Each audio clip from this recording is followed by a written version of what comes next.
Welcome to Redesigning the Dharma. I'm your host, Adrian Baker, and today I'm speaking with Sarah Kokernot. Sarah is a fiction writer and essayist who has practiced Tibetan Buddhism for 20 years.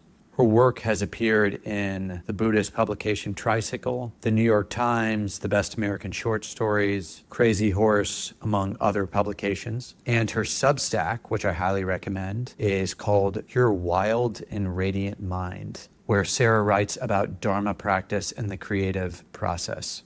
So when I came across Sarah's writing, both in Tricycle and on this Substack, I felt like it was the kind of writing on Dharma that I'd been looking for and rarely encounter. So highly recommend checking out her Substack as a starting point. And I really hope you enjoy our conversation as much as I did. And as always, please, if you have any questions, comments, feedback, things you'd like to see more of, please follow up and reach out either in the comments section on YouTube or Instagram, as well as just reaching out directly through email, sahajasoma@pm.me. And now for my conversation with Sarah Kokernot. Let's start by thanking you first and foremost for making the time, especially later at night, just to speak with me and to come on to Redesigning the Dharma, because I really wanted to share your voice and your wisdom with the audience of this podcast. When I came across your blog, and we're going to get to talk about that, I was like, this is exactly what I've been looking for in Dharma and so don't find out there in this space very much. And I think we'll get into talking about some of the reasons maybe why that is. But let's just start by, can you briefly describe for the audience, what do you do in your background in terms of getting there with meditation? Yeah. Well, first of all, thank you so much for having me. I'm just really excited to have this conversation with you. It's really cool that you reached out, and I'm just feel flattered to be here and be able to talk about this with another practitioner, among other practitioners as well. And yeah, so I got into Dharma at a pretty young age. Like I got interested in it in high school. I was really interested in the beatniks. And somehow in my central Kentucky high school in the 90s that was pretty Christian, there was a biography in the library of Allen Ginsberg. And I got super into him and kind of learned about Changyam Trungpa through him as well, and then also Gary Snyder and Jack Kerouac. I had this fascination with Buddhism, probably starting at that age, but it was filtered through so many things that there was a lot that didn't make sense to me, and I wasn't getting it through direct sources. And then when I was older, like around the age of 19, I picked up Cutting Through Spiritual Materialism by Changyam Trungpa, and that was the book that sort of did it for me. I don't really think that at that point I dropped my other kind of spiritual practices in some way. I've been really interested in neo-paganism and Wicca, but I think it scratched an itch for me that I hadn't really known was there in some way, and was really impressed by like just what a clear writer he was, how direct, how forthcoming, and how he also had, I think, an attitude toward Dharma that was very life-affirming in some way. Mm-hmm. And I also wanted to travel to Mongolia and had just basically seen pictures of Mongolia in all places of a travel and leisure magazine. Became really interested in Bon and Tibetan Buddhism and syncretic traditions, I would say, is something that's always fascinated me. So from there, I just started to really read a lot and try to find Sangha and teachings in that way. But for me, like I found Sangha and I found practice communities. And so I had a lot of experience getting exposed to teachings and to practice, but I didn't really feel actually that I found like a teacher that I really connected with until maybe 2020 when I met my current teacher, Lama Justin Van Bujdoss. That really was a great moment because I think I had really wanted to have a teacher who I connected with in some way. And it was like maybe after 15 years of practice, it wasn't that I really found one. Nice. Justin's a fantastic teacher. As I'm sharing with the audience, you know this, but I met Justin when I first went to Bhutan and had him on this podcast, and he's just an amazing teacher. I'd love for you to actually say a little bit about what resonated so strongly with Justin when you first met him, because that might give us a window as well into the rest of our conversation. Yeah, so at that point, it was 2020. I think it was the fall of the pandemic, and he had started Bhumi Parsha with Lama Rod Owens. And so that's kind of how I was introduced to him. And I had talked with him on the phone because I had some questions about Dharma, but I'd been practicing for a while, but had gotten out of it because I hadn't found a teacher that I really had felt connected to. And I think this was also in the aftermath of a lot of cases of abuse and misconduct, which of course really alienate you from Mm. practice in a lot of ways, right? So he had a lot of insight into that. He was also just like incredibly down to earth. He didn't put himself on a pedestal in any kind of way. I thought the work that he was doing in Rikers Island with chaplaincy was just like very brave, and it just Mm-hmm. seemed like really good bodhisattva work. He was really getting in there, and I think a way that's really difficult. And my mom, I have two moms, and one of my moms was a psychiatrist and a therapist. And there was a quality, I think, about him that actually reminded me of her a lot, which was like it was very spacious, very non judgmental, Mm-hmm. and very like willing to be with people at their own level. So that's why. That Buddha family quality space. Yeah. Yeah, he's got Wow, that. Yeah, definitely. wonderful. Thank you for sharing. So, in talking about, I realized we talked a little bit about your background, but what you do now is you're a writer. And if you could talk a little bit Yeah, work as a sure. No, creative of definitely. writing. Yes. I thought you meant Dharma background, but no, I'm a Yes, writer. both. You're I write fiction and I write essays, and I also privately write poetry. I started out as a poet in college studying poetry, and then have written fiction for years, and then recently started writing more essays about Dharma. And yeah, but I think I really like my core identity as a writer is probably as a fiction writer, so as a storyteller. hmm, And recently finished a novel and I'm working on some new things. So yeah, so I think that also probably really informs my thinking about practice as well. wonderful. And can you talk a little bit about what's been your experience in terms of how do you view this relationship between contemplative practice and creativity? Yeah, so I think that's a great question. And I think for me, one thing that I really noticed is that Buddhism really seems to have found kind of a root in the language of psychotherapy in the Mm. West in some way. And maybe this is because of my own background coming from a family of therapists. Maybe it's like my own like rebellious streak in some way. But I think of Buddhism and contemplative practice as really being more of an art form. My understanding of psychotherapy is it's come really a long way since Freud, but Freud had this idea of wanting people to come to a state of what he considered to be ordinary unhappiness. That was like his cure. He's like, I can't make you happy, but I can make you less neurotic. So much But for it basic goodness. Yeah. yeah, exactly. And then I think people, like Viktor Frankl came Mm. along, he wrote this book, Man's Search for Meaning. It had this idea of existential counseling and logotherapy. And I think he became a lot closer to, I think, maybe of what Buddhist practice does, which is it really looks at the human condition and some of the impossible things that human beings have to go through, whether personally or socially, and how we're really able to get through them by finding meaning and purpose in our own lives. I think that Buddhism takes it to another level past that ordinary unhappiness and tries to go into the idea of lasting or an internal kind of happiness, right? A happiness that's not so much contingent on outer conditions or circumstances, but comes from a deep place of contentment within yourself. And the reason why I find this connected so much to the creative process and to art is because Buddhism authors all these methods, which are essentially made up, right? Yidam practice is made up, prayer is made up. These are all architectures and structures around language and imagery and prayer and song that is to really take us into something that is ineffable and beyond words. And the only other thing that I know of in my own life that does that is art, right?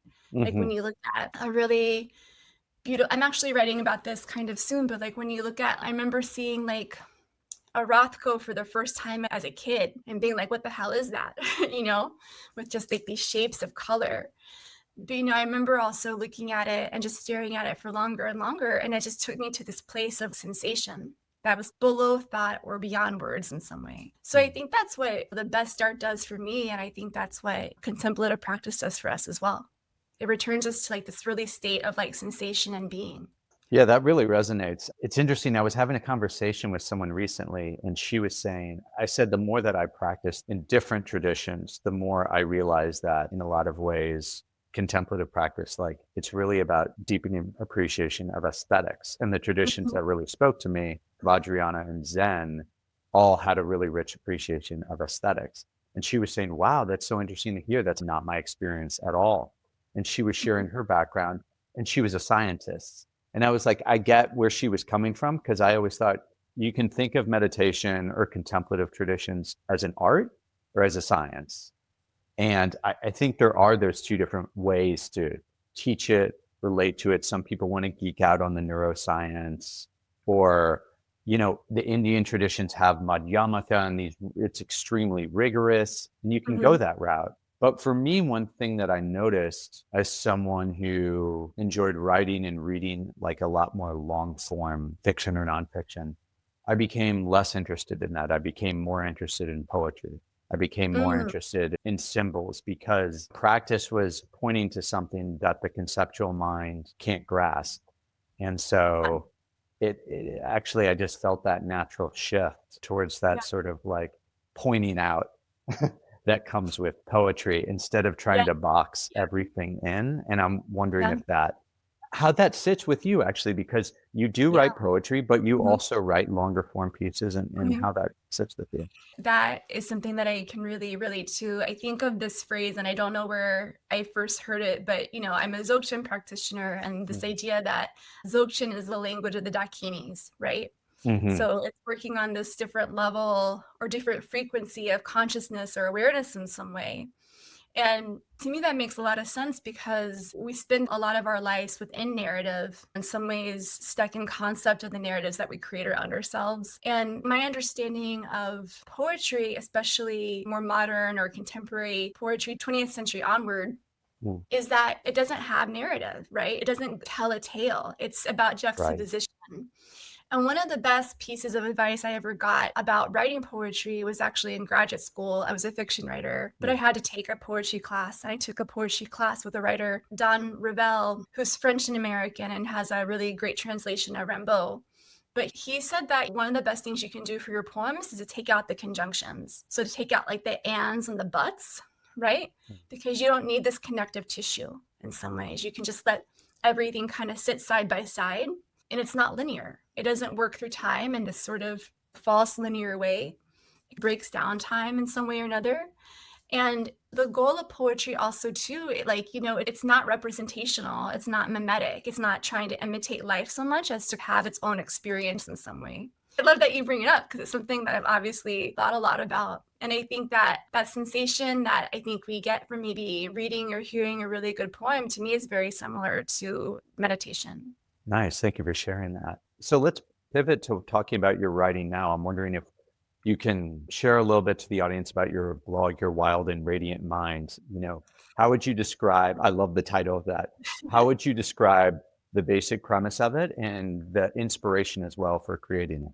Yeah, the title, Your Wild and Radiant Mind, is interesting because in Buddhism, we often have these parables or teaching about like taming the mind. But I think I was seeing it through maybe kind of a more modern ecological perspective about this idea of rewilding, about turning ecosystems, not really cultivating them, but returning them to their natural state. And really seeing this also align with the language of Dzogchen about the natural state. And what is that? To me, if we're also thinking about this in terms of like metaphor and aesthetics, to me, it doesn't look like a cornfield, right? It's not like this monoculture of just rows and rows of the same crop over and over again, right? It looks like something that maybe looks more like permaculture or ecosystems that are living in like this complex harmony with each other that we are tending to, but also trying to be in some ways hands off of. Like we want to steward them or tend to them and do things like have fires. I live in the prairie in northern Illinois, so having like healthy contained fires for prairie. But then most of the time you're hands off. I chose that title because I think Dzogchen has a lot to do with letting go of our wanting to poke and prod at something and just letting things be. And so that's where the title came from, long story short.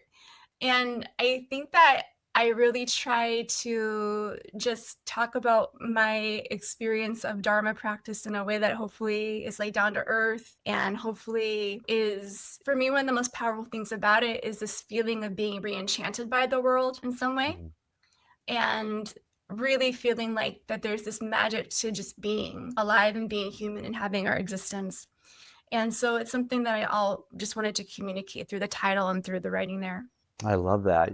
It was interesting hearing about the origins for the title there, because what comes up for me, I'm thinking the Dakini and sort of the wildness of the Dakini. I sort of thought of some of the more left-handed Tantra, like in the Shaiva traditions, you can tell the more left-handed Tantra ones are the ones where the goddess has a more prominent role, like the Krama traditions. And there's that aspect of, and we talked about this in our preparatory conversation, we can sort of emphasize more of that Shakta or Shiva aspect or the Dharmakaya, Sambhogakaya. But it's choosing to elevate, this is my interpretation, that sort of Dionysian aspect. Whereas in Buddhism, even Vajrayana, it's there, but there's so much emphasis on taming because I think there's emphasis on equanimity in nirvana. So sometimes it's wanting to make sure the Dionysian doesn't get too out of control. And part of bringing the erotic into Buddhism is maybe being a little more comfortable with some of that language. Is one way I Maybe think so. about it. Yeah, I know a little bit about the Dionysian, so I know what you mean there. In terms of, do you want me to address it in terms of the erotic too? Please. Yeah. And when we do this, can you just talk briefly or define briefly for the audience about how would you define the erotic? Sure, yeah. So I really defined the erotic, I think, probably around this essay by Audre Lorde, who's an essayist and poet and a Black feminist lesbian who I think wrote this essay, I believe, in like the late 1970s. It's called The Uses of the Erotic. And it's a really short essay that I probably read almost every year. And it's her definition of the erotic is really feeling into a deep sense of pleasure that bridges into joy, into a connection between self and other. So it's not shallow pleasure, it's not something pornographic, and it's not something that's actually necessarily sexual, right? She's really talking about the erotic in the sense of Eros and the sense of sensuality, right? And of that kind of presence that we feel when we feel very connected with what we're doing or with another person. And I think a really good example that she gives in this of the erotic for her is things like writing a poem, painting a fence, dancing with someone. And then she has this really beautiful passage within this essay. And it's the moment she spends the most time with is she remembers being a child in World War II and having these rations and having these plastic bags of really hard pellets of margarine that were yellow. And this feeling of massaging these pellets of margarine in her hands until they just melted. And that's like the most poetic, descriptive moment within the whole essay. And it's also the most kind of erotic moment in the whole essay. So it's that really deep sense of pleasure. And her argument behind this is that for people who face oppression, the erotic is incredibly powerful because it means that you really can't be colonized and you can't be conquered when you are in touch with this kind of erotic nature of yourself and of life. So I think that's where my own definition of the erotic comes from. And I think it's something that's been built upon since she wrote this essay. It also comes from, too, I think, another thinker named Roland Barthes, who was a literary critic. And he talks about this idea of not the erotic, but of jouissance. I don't speak French, so I'm probably mispronouncing it. But jouissance, I think is how you pronounce it. And it's the French term for bliss, right?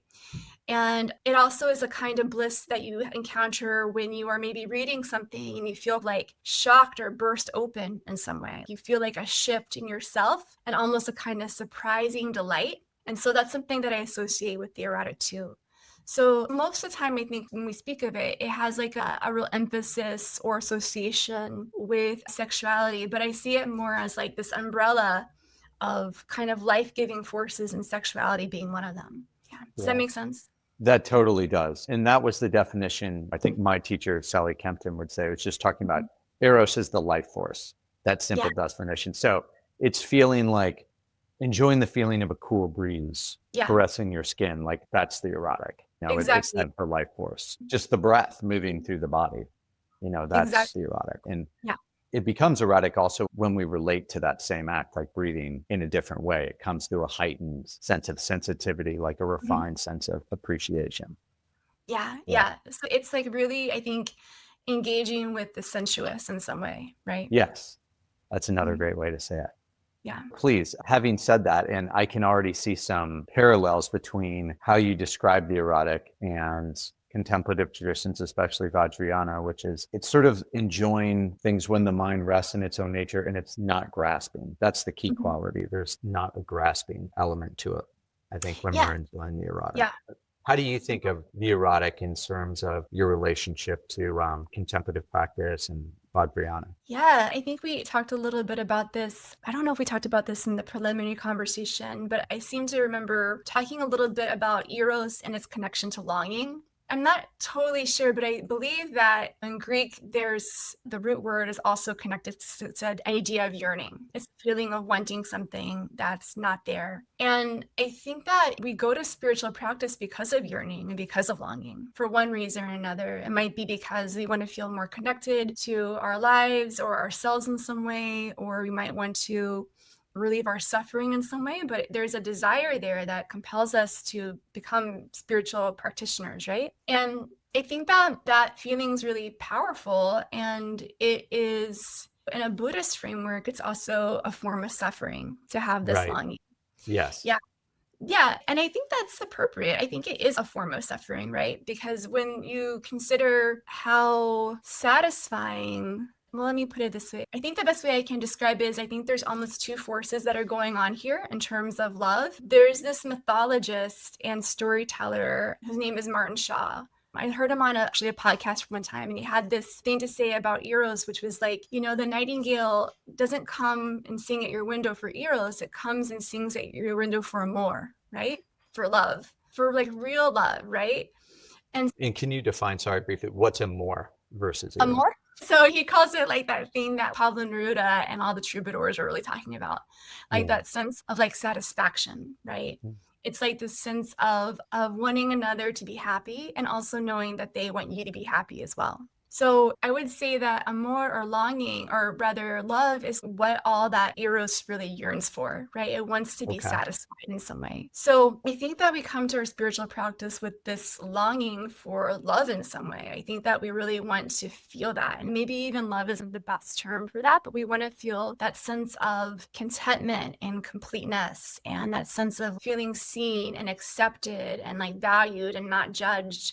And we want to feel that within ourselves without any kind of certain conditions around it. So I think that's how this relates to me for contemplative practice, is like the Eros brings you to the cushion or to learn about these things. And then once you let that kind of grasping go, once you let go of that longing and you find some spaciousness around it, the thing that really naturally arrives is the sense of love. And I think that's also very similar from what I've learned within a Buddhist framework, that longing and yearning, in some ways, this is bodhicitta that hasn't been liberated yet, right? Because we're grasping. But once you just let go of it and you let it be free and you let go of your fixation, like this incredible swelling of love arises from there. That's a great definition. Yeah, thank you. And it's interesting, this notion of longing. I enjoy Sufi poetry, just Hafiz and Rumi. And I need to have a Sufi on to properly explain this, but there's this notion of longing that's really beautiful. But on the other end, like I'm reading it from my Buddhist perspective, thinking, well, that's that same sort of thing. There's something about longing that Yeah. that is creating a sense of suffering. Like what we're seeking is the end of seeking from a waking up perspective. And something Yeah. like Dzogchen or Zen is about cutting through that and seeing that the Yeah. seeker itself, in that sense of seeking, these are appearances in the mirror, and recognizing the inherent unity that's always there. And so that's interesting. There's a lot of longing in spiritual literature like Sufism, but yeah, from my Buddhist perspective, it's hard not to see it as some kind of suffering, wishing that things were other than it is right now. It's a form of dukkha. Yeah. I think the thing about Buddhism that I think took me a while to understand or relate to is I think it has an extremely liberal idea of suffering, right? Like from the perspective of Dzogchen, is like every time that you feel like you are parted or not connected to or not in the presence of Rigpa or not in the presence of this clear light of awareness, that's considered suffering. So like every time that you don't have this sense of satiation in your life and you get caught up in something, that's suffering. So there's no stoicism to it, really. It's funny because I think Buddhism on the outside can seem like very hard and stoic, but it's like you're actually suffering all the time in like maybe a low grade way that we're all just kind of used to. Like right now, like it's not really bothering me, but I'm chilly. But should I put my cardigan on or should I not put it on? It's this idea of I'm comfortable, but could I be more comfortable? Yes. That kind of deal. So it's Yeah. like very low grade. But I think it's very liberal in that it takes all of this into account. So it's not suffering, you're like in agony or something, but in this kind of more low grade, are you in presence kind of a way or not? Mm. So that to me, I think has helped a little bit kind of with just sort of my framework and seeing how this view is working. How do you think of that in terms of that more liberal view of suffering? What about that view or definition resonates? And is there anything about that sort of Buddhist diagnosis that you maybe have a different perspective on? And I don't mean that it's wrong, but maybe it's incomplete. I think that it's true. I think that so much of practice is really like being able to be willing to be with our pain and with our suffering in like a very present, open way. And I think that's part of the life affirming quality that I also see in Buddhism is that it's not pain denying. To me, it's almost like the way, I don't know why this is coming into my mind of a parallel, but I think about the relationship that some cultures have with death in some way. I Right. studied abroad in Mexico and lived in South Texas for a long time, and I try to go back there when I can. But I think about the way that Mexico really views death, right? Like death is like such a part of life. And you have this festival of Dia de los Muertos, but there's like all these flowers everywhere. So I think that acknowledging the presence of our pain is a little bit almost like acknowledging death in some way, and that it really heightens our sense of pleasure. Does that make sense in some Yes. way?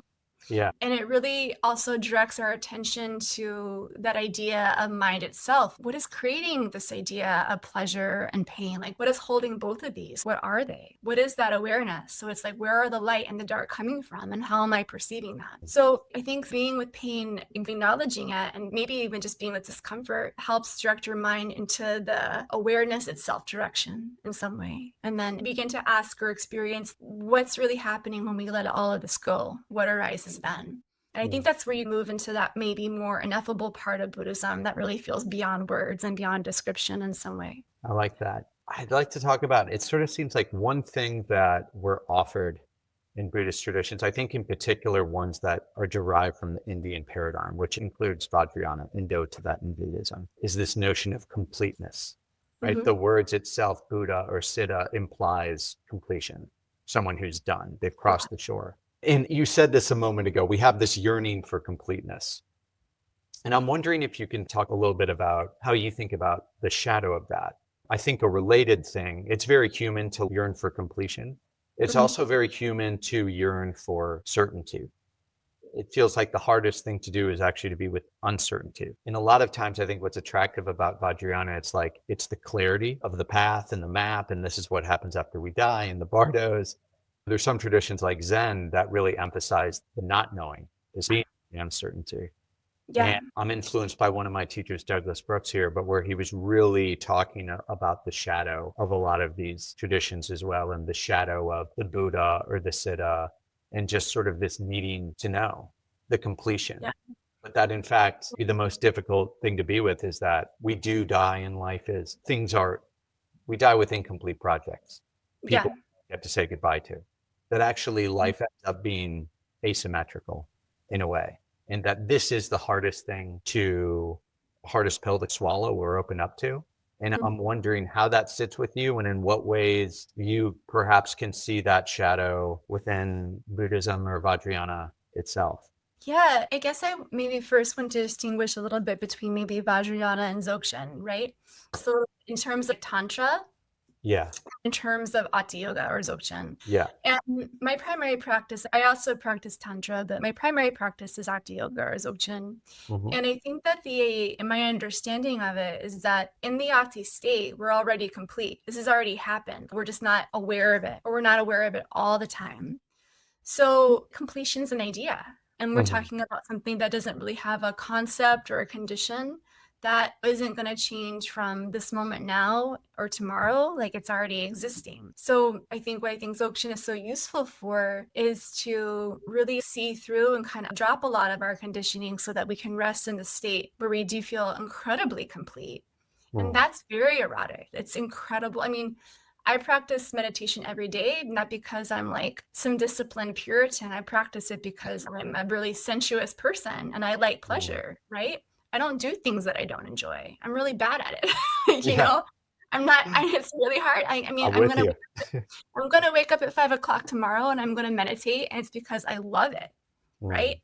I think there's a point in practice where you are not showing up out of longing, you're showing up out of devotion. It becomes, I'm gonna be here and sit with my own awareness because I feel so complete in that moment.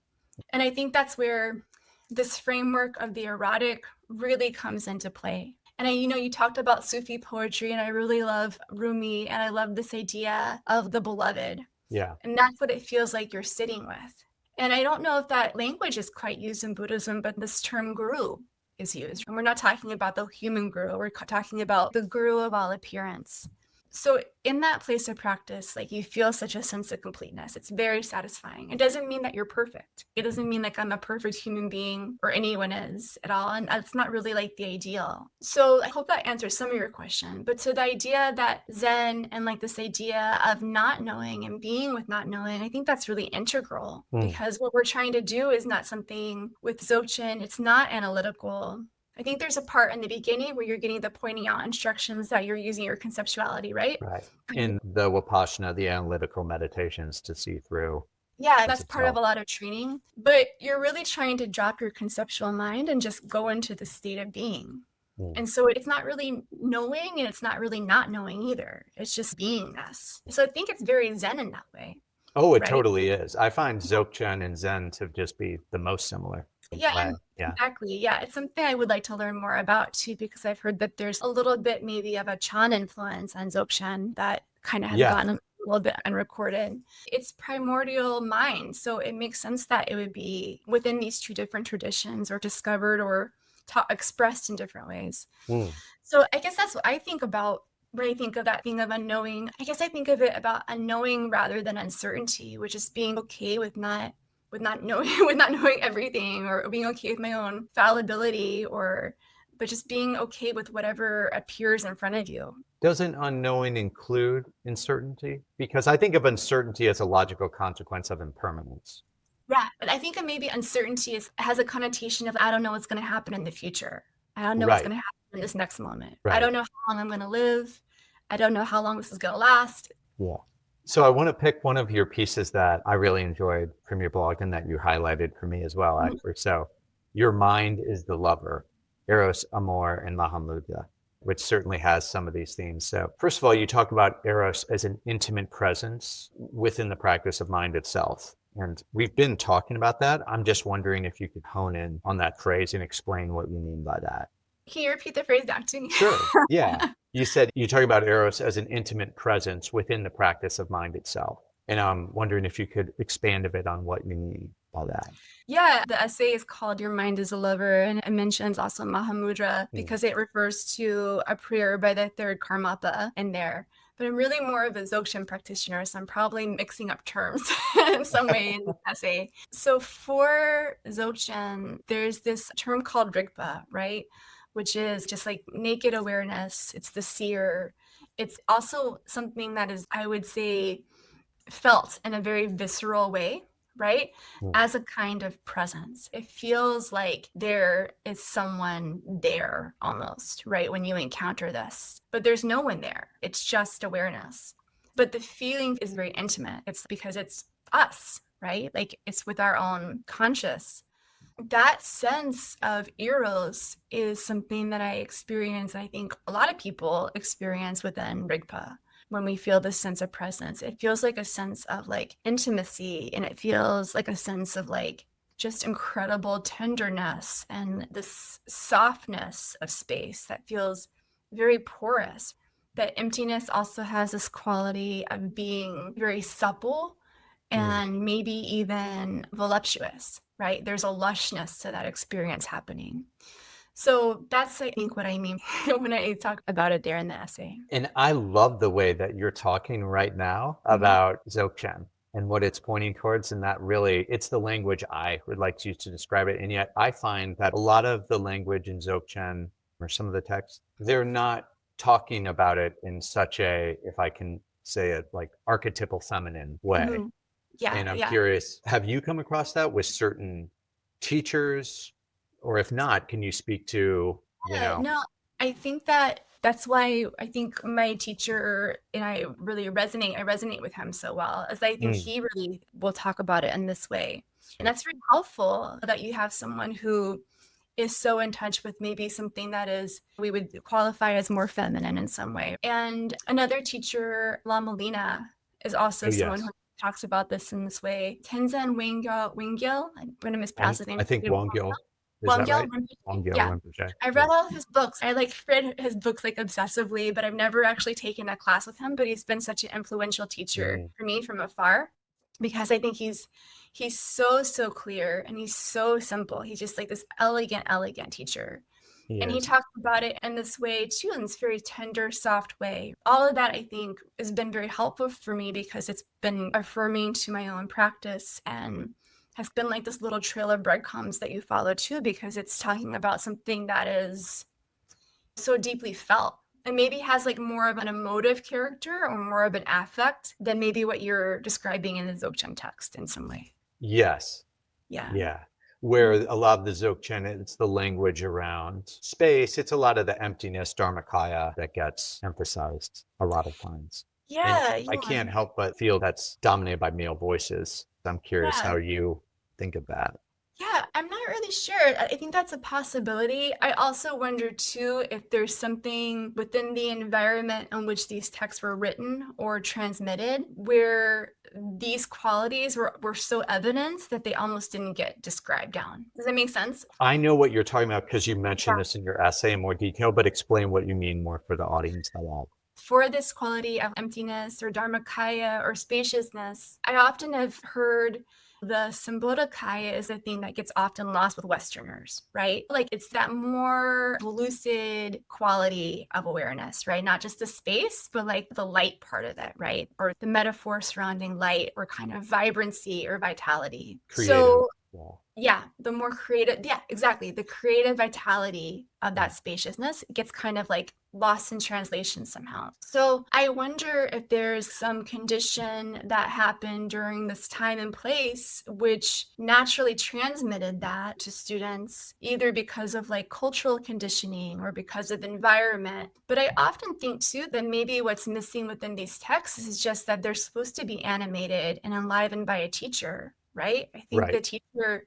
is the person who brings that quality up from the text so that they don't just read an airplane instruction manual or something, Yes. right? Yes. So it has that cutting through, but also if you're cutting through hardness, you're going to get to softness eventually. So maybe talking a little bit more about that porous quality is maybe the teacher's position in some way.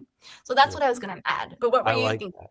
I was thinking of, I think it's different, but a related principle, which is you were talking about in your essay, and I'd love for you to go into this a bit, about love versus compassion in Vajrayana. And there's a lot, and I've heard other people talk about this as well. There's a lot of talk about compassion, but not as much about love. And one thing that you were wondering in this essay was, is this because love was such a given in Tibetan cultures that it didn't need to be stated as much? Yeah. And you talked about cultures a lot of times sing about things in songs that are missing from their own Yeah. culture. So Yeah. there's a yearning for it. So isn't it interesting, you were Yeah. wondering in this culture, that the Mhm. love song is a Mhm. big deal in Western culture? And is it such a big deal because we're yearning for something that's actually quite scarce? And so I'm Yeah. wondering if you can talk about that, how you make sense of that emphasis on compassion versus love, and how we make sense of it in a modern Western context. Yeah, so this is where I'm going to have to get maybe a little bit speculative, and I might be getting a little bit above my pay grade or kind of knowledge level. Or you But can just share from your personal experience as yeah, well. yeah. But I know that from talking to Sarah Jacoby, who is a translator who's translated the works of Sarah Condrell, a really famous Yogini from the early part of the 20th century. I know that from talking to her and also from reading her book, is that there's a lot of Tibetan words for love, and that I don't remember the exact word in the text that I was referring to, like what it is in Tibetan, but a lot of words in general in Tibetan, compassion and love kind of have inextricable meaning. Like they mean the same thing or they're very related to each other. And so in terms of traditional teachings, my understanding is that compassion is the wish to end suffering, Right. and that love is the wish to bring happiness to beings. So like, may all beings be free from suffering. That's the compassion part. And may all beings have happiness. That's the love part, right? And the two are both really necessary. So I think that, I don't know, like I have a lot of hard time with the word compassion, honestly, as being a little bit of a translation. I think that in Latin, it means to suffer with. We think about the passion of the Christ in that context of Christianity and his suffering. So I think it's maybe like a little bit hard for me to match this word to the feeling that I have when I like receive teachings about compassion. It doesn't feel like it quite adds up. But I also don't know if love is the best word either, too, because that's such a loaded word in terms of attachment. But I still think that love is maybe a little bit closer to like what the meaning is, right? In the sense that love is like this expansive quality, and that when we experience love, there's a part of us just like that lights up inside, right? It's not just the wish to see others happy. It's also this sense of, maybe it falls into the realm of sympathetic joy when we see someone that we love feel really happy. That's also kind of love.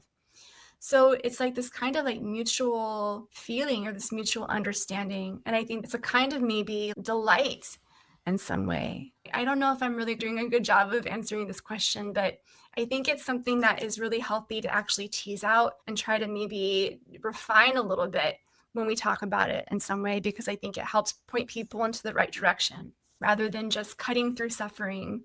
Also, like what arises and what comes up when we do that, what's naturally already there. I feel like that's love. Yes, beautiful. I resonate with that a lot. And, I think that was a wonderful answer, speaking, just from your own experience. And it also highlights a lot of the challenge we have with these traditions when the translation issues. Yeah. When they're sometimes like the word awareness, for example, or mind, and there's so many different words in Tibetan for these. Yeah. Same thing. They have multiple words for it, where we have one in English, and then we can get caught up in a particular connotation it has. And that's not what the Tibetans were meaning by that particular word. Totally. Yeah. Yeah. Yeah. And then bringing it back to Eros, that's also not something that's very easily translated within ourselves. We can see that people have written entire essays, and there's like entire kind of literature talking about the erotic, right? So it's interesting that we have this idea or concept of the erotic, but I'm not really sure if there is something quite similar in Tibetan in the way that we've described here. But for the word erotic. Yeah, I don't know. That's a big, I gotta be okay with my not knowing, because I don't know. Yeah, we need not be with the not knowing on that. We should reach out to a translator. But I would wonder, I wouldn't be shocked if they didn't have a word that quite mapped onto that. That's an interesting one we're investigating. We've been talking about love, the erotic. I'm wondering if you can talk about devotion and how you think about or define devotion and the role of it in your own practice. Yeah, I think for devotion, I feel very practical about it. I think I know a little bit about, I'm not super familiar with Hinduism, but I do know that there's this term called bhakti, right? Which is like devotion to God in some way. Is that correct? Yeah, that's the most common translation I know for bhakti, which is devotion. And it's usually in a Vaishnavite tradition to God. Yeah. So I think there's that kind of devotion, which is really valuable and important. But I also think of devotion as just something very simple, which is just like love with emotional fidelity in some way, which is I'm just going to show up. I think I've experienced that sense of bhakti, which is like this really big, just complete opening up of tenderness to like a yidam, for instance, right? That's something that I think you can experience within Vajrayana. But I think devotion, and maybe a more practical term, is just I am going to enact love in some way for another person or for myself, right? And I think this is important because I have kids, and like when I get up at 3 o'clock in the morning because my daughter can't sleep, I'm not really feeling a lot of bhakti in that moment. I'm not really feeling like oh, I have like these moments of tenderness to my daughter, but I'm not really feeling tender. I just want her to go back to sleep, right? Or, but I'm going to wake up and I'm going to help her calm down and help her go back to sleep because I love my daughter. So it's really kind of something that I think is love that is enacted. And it means doing things that aren't always comfortable. And it means doing things that can be really hard, or doing things that you feel resistance to, but you're going to do it because that's what love is, right? You're going to show up for people. You're going to be patient with your partner when they forget to clean up a mess or whatever. I think that's all within this idea of devotion, right? It's also going through the hard things. And I think I had talked earlier about meditation practice and how we go because of longing, but then we end up going because of devotion. I think that's really important too. I want to be on my cushion meditating because I love to show up for myself and others in this way, because being there allows for me to have this relationship with awareness that really makes me much more available to all these other people in my life in some way that is less draining and is helpful and useful. And that's part of my devotion, I think, to other beings as well. I really like that definition of devotion. Yeah. What do you Well think? said. What do you think of devotion? I couldn't have defined it as well as you did. Honestly, I really love the idea of, yeah, I think of it in terms of that bhakti, like the feeling of love that arises towards the deity, or though of course it could be a partner. It's wanting to also, I guess the word that jumps out for me is care. Like Yeah. this feeling of love that is sort of like overwhelming, but then within that love, there's this impulse to care for or offer, right? Yeah. Or tend Yeah. to. But I just like the way you said showing up. It actually made me think of the way Ken Wilber, who had the growing up and waking up and cleaning up, he added showing up for his fourth aspect because he Yeah. realized then there's the enactment of it. Mhm. And also just the word you use, enactment, like that helped to sort of solidify and clarify that a bit more for me. No, So, but you're right. It's care. I'm going to care about you in this moment. And it's a labor, but yeah, easier when you love someone, because it is the wish that, like, I want you to be okay. What a world it would be if people were just okay, like baseline okay, had what they needed, yeah.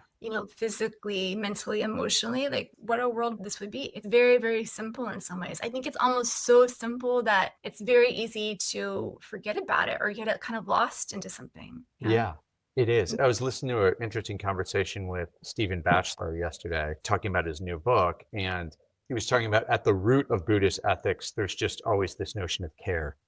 And that's sort of like the test. Is there care present? And so I like that framing. That's simple. Yeah. I think it's cool because it's like all this language can be very elevated into like this larger, very powerful seeming feeling, but it's like the subtle, almost daily feeling of just, I think of the term goodwill. Just Yeah. like that term. It's such a great kind of old English term, like good, which is so close to relatedly to God, and will, which is like a wish. So just like wishing someone well, it's so powerful. Yeah. I And like it's what that. the world runs on, and we just forget about it. Yes, we get veiled, Yeah. by our ordinary egoic self. Sarah, I'm conscious of your time because it's late where you are, but I've been enjoying this conversation so much. So perhaps on a closing note for people who are interested in exploring more this connection between Dharma and Eros, where might you point them? And please talk about your own offerings as well as any text teachers practices that might be a good resource for. Yeah. Oh my gosh, that's good. Okay. So my own offerings, yes, the newsletter, Your Wild and Radiant Mind. A lot of my writing is there. I also have a couple pieces out in Tricycle that you can check out. You can also check out my website. It's my first name and last name, sarahkokernot.com. And okay, in terms of teachings, I think that there is a really powerful practice that Lama Lina does with the 1,000-arm Chenrezig. And I'm not even going to describe it. It's just a really beautiful practice. I think that's a really good place to start in terms of tapping into bodhicitta, right? Which is also life force and love, and also that sense of Eros. So I think that's a great talk if you can find it on our website. I would start there. And I think that the 100,000 Songs of Milarepa is so good. We talked a little bit about Sufism and this idea of the beloved. And I think that within that text, what's so impressive to me is Milarepa's relationship to Marpa, his guru. And it reminds me a lot, actually, of the Sufi language of not just the beloved, but the friend. That's something that I think that Rumi also talks about. And I think that there's this quote that I love from Milarepa that's I think about a lot. It's because my excellent friend, the awakened mind itself, never comes and goes, I'm happy. So I think it really describes a sense of intimacy and love and tenderness that we can have with our own mind in some way. So those are really good places to look. And then I think my teacher, Lama Bujdoss, is great. And he has a bunch of classes that really go deep into Dzogchen. He's really brilliant at explaining everything. So I would check him out too. Wonderful. Sarah, thank you so much for your time and sharing your wisdom. Really enjoyed this conversation. Thank you. Me too. That was so much fun. Thank you. Okay, great. We'll be in Thank you so touch. much for inviting me. Thank you. Take care. Thank you. Thank you for listening to this podcast. If you enjoyed it or found it helpful, please consider subscribing to Sahaja Soma on YouTube, rating the Redesigning the Dharma podcast on Apple or Spotify, or sharing this episode with someone who might benefit from it. Any and every little bit helps.